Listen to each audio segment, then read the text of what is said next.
We have with us Henrique Braun, who's the President, International Development at the Coca-Cola company, and he's talking about the way forward for Coca-Cola in India. Thank you, Henrique, for joining in. That's the first question. India is the fifth largest market for Coca-Cola globally. What's the rate at which it is growing versus your other markets, and what are your internal targets for Coca-Cola? First of all, it's nice being here with you. And look, India is the fifth largest market for us at the Coca-Cola company, and it's significantly growing right in the last few years. The momentum is there, so we're very positive about the future of this market to continue to grow and build on the momentum that we have. What does Coca-Cola do to stay ahead of the curve on this opportunity in India? I mean, what is it doing here? Can you tell us? I think it's a combination of things. We have been very diligent in terms of innovating with a consumer centricity approach, which means understanding the consumer at the local level, leveraging our global capabilities. So a good example in India, we have the strategy of segmenting the country in many Indians.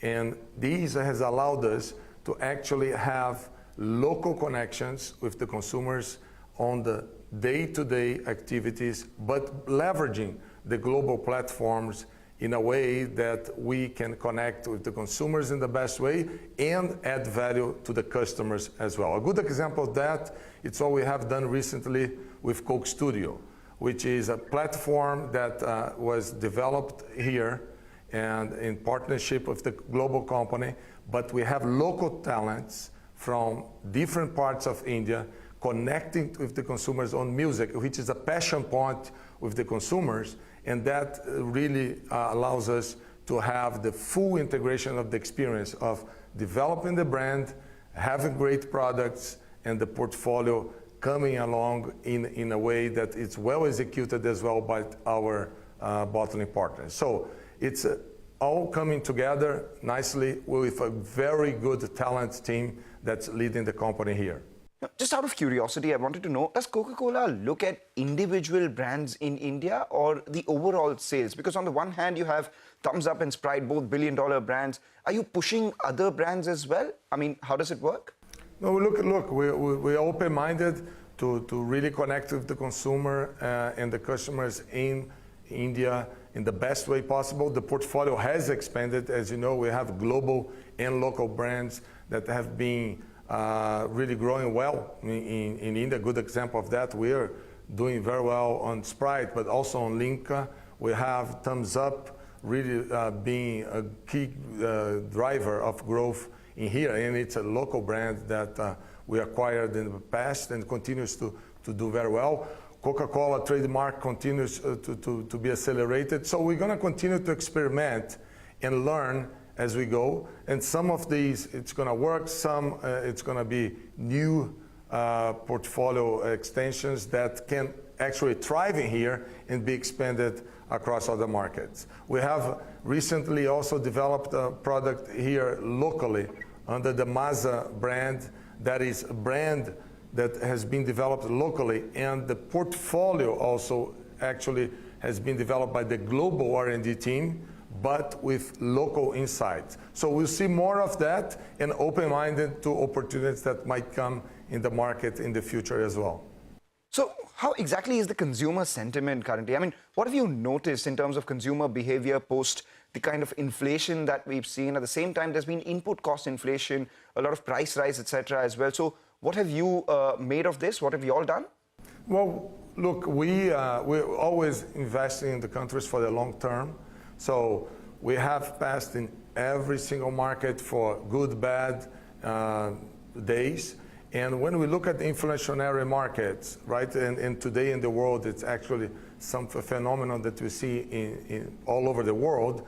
We have also the experience of being a global company on how to navigate that in a very sustainable way. So the way that we're doing this, and we're doing in India as well, is to amplify the portfolio. We have now more packaging size options, more broader portfolio that allows us to play on the affordability choices, keeping the price point that fits on the pocket of the consumer, but also tapping into the premium occasions which allows us to really have a revenue growth management capability that helps us to navigate through an inflationary or a downside market. But look, the momentum, it continues to be very good. The connections with the consumers, they love the brands and the campaigns that we're doing here in a way that unprecedented. And we have also execution as a great underlying platform that allows us to continue to grow despite of the macroeconomic scenario. Let's turn the clock back a little now. Some years ago, you pipped Pepsi to gain market leadership in India. What was it that you deployed in terms of strategies then, and what are you doing now to maintain that lead? Look, I think it's this constant reflection about, are we being really consumer-centric on our choices?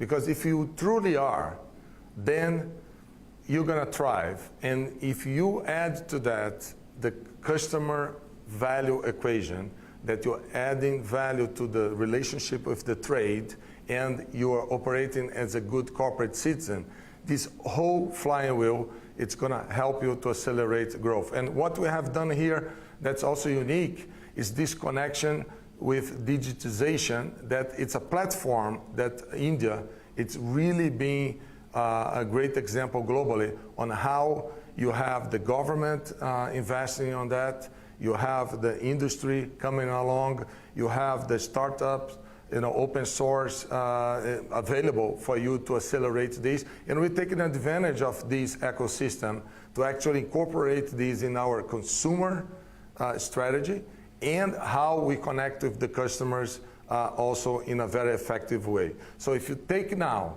our position in the past on the offline world that was already a good established competitive advantage, and now leveraging the digitization, we are exponentially having the benefit of coming this whole equation together and continue to be relevant in the hearts of our consumers, but also in the value that we bring to the customer. That's actually the magic about continue to deliver.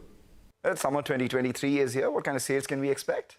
Look, we're going to continue to build on the momentum. It's always good when we have, the team pumped up. You have the market with the dynamics that allow you to play a role not only on growing the economic development agenda, but being part of the communities and doing the business in the right way. So we have invested heavily in the past few years to continue this momentum. The plans for 2023 are very bold, and we believe that we're going to have a good year.